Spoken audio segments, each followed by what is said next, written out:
하나님 아버지, 하나님께서 우리에게 계시하신 말씀이 글과 말이 아닌 하나님의 거룩한 음성으로 들려오게 하시고, 세상의 지혜나 세상의 교훈이 아닌 하나님이 우리에게 주시는 거룩한 축복의 말씀이 되게 하여 주옵소서. 예수님의 이름으로 기도하옵나이다. 아멘.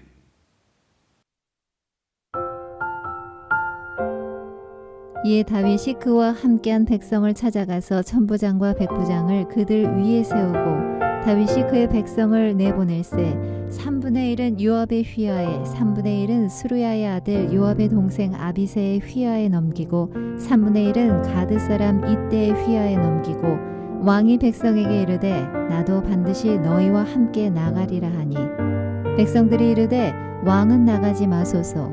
우리가 도망할지라도 그들은 우리에게 마음을 쓰지 아니할 터이요, 우리가 절반이나 죽을지라도 우리에게 마음을 쓰지 아니할 터이라. 왕은 우리 10,000명보다 중하시오니 왕은 성읍에 계시다가 우리를 도우심이 좋으니이다 하니라. 왕이 그들에게 이르되 너희가 좋게 여기는 대로 내가 행하리라 하고, 문 곁에 왕이 섬에 모든 백성이 100명씩 1000명씩 대를 지어 나가는지라. 왕이 요압과 아비새와 이때에게 명령하여 이르되 나를 위하여 젊은 압살롬을 너그러이 대우하라 하니, 왕이 압살롬을 위하여 모든 군 지휘관에게 명령할 때 백성들이 다 들으니라. 이에 백성이 이스라엘을 치러 들러 나가서 에브라임 수풀에서 싸우더니, 거기서 이스라엘 백성이 다윗의 부하들에게 패하매 그날 그곳에서 전사자가 많아 20,000명에 이르렀고, 그 땅에서 사면으로 퍼져 싸웠으므로 그날의 수풀에서 죽은 자가 칼에 죽은 자보다 많았더라. 압살롬이 다윗의 부하들과 마주치니라. 압살롬이 노새를 타는데 그 노새가 큰 상수리 나무 번성한 가지 아래로 지날 때 압살롬의 머리가 그 상수리 나무에 걸림에 그가 공중과 그 땅 사이에 달리고, 그가 탔던 노새는 그 아래로 빠져나간지라. 한 사람이 보고 요압에게 알려 이르되 내가 보니 압살롬이 상수리 나무에 달렸더이다 하니, 요압이 그 알린 사람에게 이르되 네가 보고 어찌하여 당장에 쳐서 땅에 떨어뜨리지 아니하였느냐 내가 네게 은 10개와 띠 하나를 주었으리라 하는지라. 그 사람이 요압에게 대답하되 내가 내 손에 은 1000개를 받는다 할지라도 나는 왕의 아들에게 손을 대지 아니하겠나이다. 우리가 들었거니와 왕이 당신과 아비새와 이때에게 명령하여 이르시기를 삼가 누구든지 젊은 압살롬을 해하지 말라 하셨나이다. 아무 일도 왕 앞에는 숨길 수 없나니 내가 만일 거역하여 그의 생명을 해하였더라면 당신도 나를 대적하였으리라 하니 요압이 이르되 나는 너와 같이 지체할 수 없다 하고 손에 작은 창 셋을 가지고 가서 상수리 나무 가운데서 아직 살아있는 압살롬의 심장을 찌르니 요압의 무기를 든 청년 10명이 압살롬을 에워싸고 쳐 죽이니라. 요압이 나팔을 불어 백성들에게 그치게 하니 그들이 이스라엘을 추격하지 아니하고 돌아오니라. 그들이 압살롬을 옮겨다가 숲을 가운데 큰 구멍에 그를 던지고 그 위에 매우 큰 돌무더기를 쌓으니라. 온 이스라엘 무리가 각기 장막으로 도망하니라. 압살롬이 살았을 때 자기를 위하여 한 비석을 마련하여 세웠으니 이는 그가 자기 이름을 전할 아들이 내게 없다고 말하였음이더라. 그러므로 자기 이름을 기념하여 그 비석에 이름을 붙였으며 그 비석이 왕의 골짜기에 있고 이제까지 그것을 압살롬의 기념비라 일컫더라. 다윗은 자기를 배신한 압살롬, 비록 아들이지만 피하고 싶었지만 어쩔 수 없이 전쟁을 해야만 했습니다. 궁궐을 찾고 왕권을 찾고 그뿐 아니라 나라를 안정시키기 위해서는 피할 수 없는 전투였습니다. 다윗은 이제는 내가 직접 이 아들 압살롬의 반역을 해결하겠다. 그리고는 전투를 직접 지휘해서 출동하겠다고 선포합니다. 그때 부하 장수들과 백성들이 만류합니다. 우리 평범한 사람들 10,000명보다도 더 소중한 임금님의 안위를 그렇게 가볍게 결정하지 마십시오. 이제는 우리가 충분히 전략을 짜고 전투를 치를 수 있을 만큼 훈련되고 준비되었으니까 아무 염려 말고 후방에서 기도하시고 우리를 지원해 주십시오. 다윗은 그 말을 옳게 여겨 후방에서 머물러 있기로 하고 군대를 출동시킵니다. 그러면서 부하 장수들에게 간곡하게 부탁을 합니다. 내 아들 아직도 서툴고 잘 익지 않은 풋내기, 백성들의 마음을 다 얻은 줄로 잘못 착각하고 반역을 일으켰지만 그를 혹시 만나서 전투를 하거나 혹은 그를 이겼을 때 너무 심하게 다루지 마라. 너그럽고 부드럽게 모욕하거나 폭행을 하거나 살해하지 않도록 그렇게 간곡하게 부탁을 하고 보냈습니다.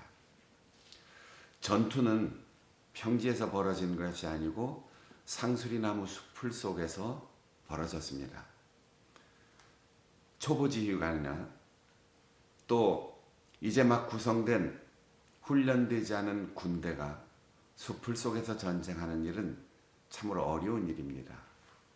당연히 다윗의 군대에게 유리한 상황이었습니다.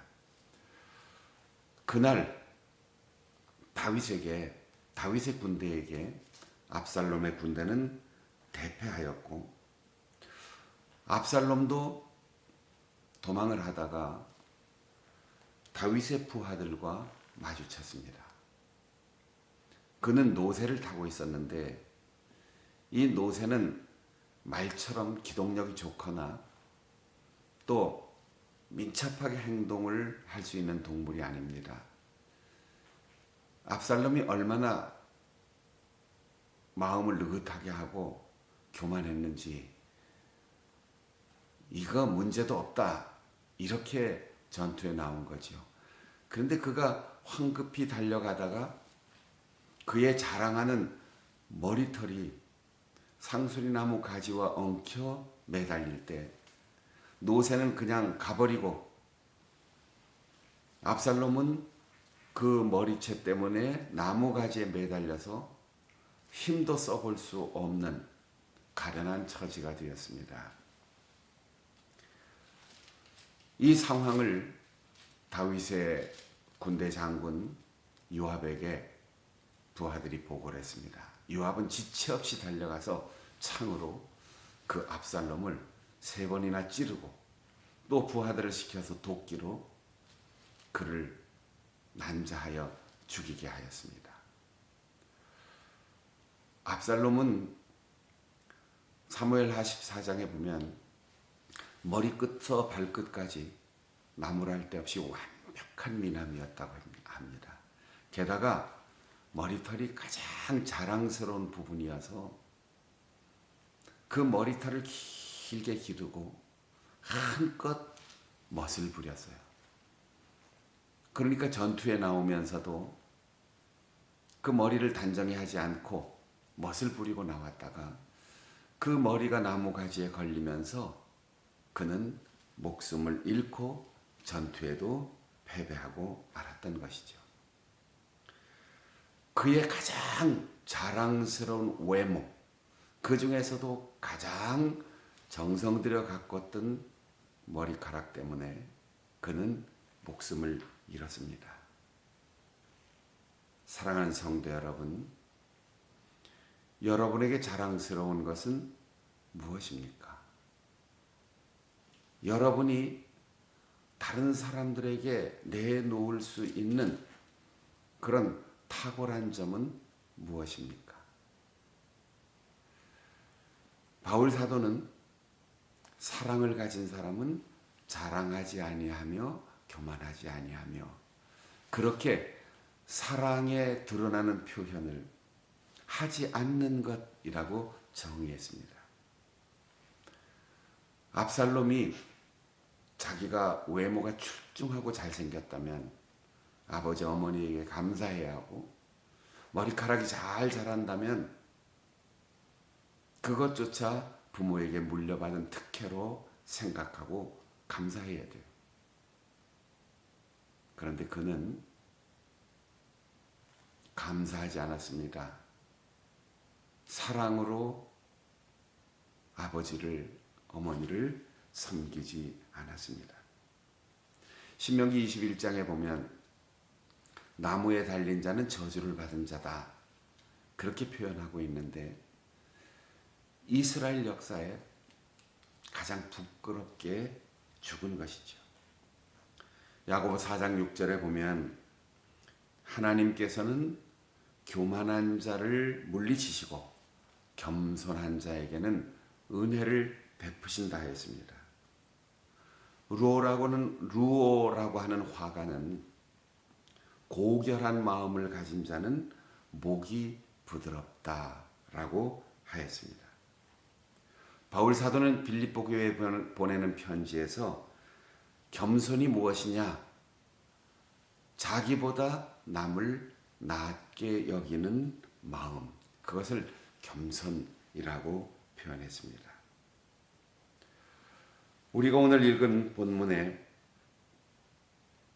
마지막 부분에 보면 압살롬이 자기가 살았을 때 아직 자식이 없었기 때문에 나중에 자기 자식이 자기가 자랑스럽게 왕이 되고 자랑스럽게 권좌를 누렸다는 것을 기념비를 새겨서 후세에게 전하라고 비석을 세워놨어요. 그러나 요압과의 전투에서 패배하고 죽음을 당한 후 그는 땅 구덩이에 묻혀서 돌멩이를 던져서 돌무덤 속에 시체도 버림을 받고 말았습니다. 왕의 위엄, 왕자의 권위, 특권 아무것도 없습니다. 흙 속에 묻히고 돌멩이 더미에 묻혔는데 그 돌멩이는 부모를 거역하고 하나님 앞에 바로 서지 못하고 은혜를 원수로 갚은 배신자의 말로를 웅변으로 보여주고 있는 것입니다. 겸손합시다. 허영을 버리고 자랑을 버리고 자신을 낮춥시다. 그러면 하나님께서 그 겸손한 자를 찾아서 들어 쓰신다고 말했습니다. 어느 때보다도 자기를 자랑하고 드러내는 것, 그것이 세상 처세술의 가장 우선이 되는 시대입니다. 그러나 교회에서는, 하나님 앞에서는, 직분자로서는 늘 당신이 옳습니다. 당신 덕분입니다. 당신이 곁에 있어서 참 고맙습니다. 모든 것이 하나님의 은혜입니다. 부드럽게 고개를 숙이고 겸손하게 살아감으로 하나님의 은혜를 더 받고 사람들에게도 사랑을 받는 우리 성도들이 되시기를 바랍니다. 함께 기도하겠습니다.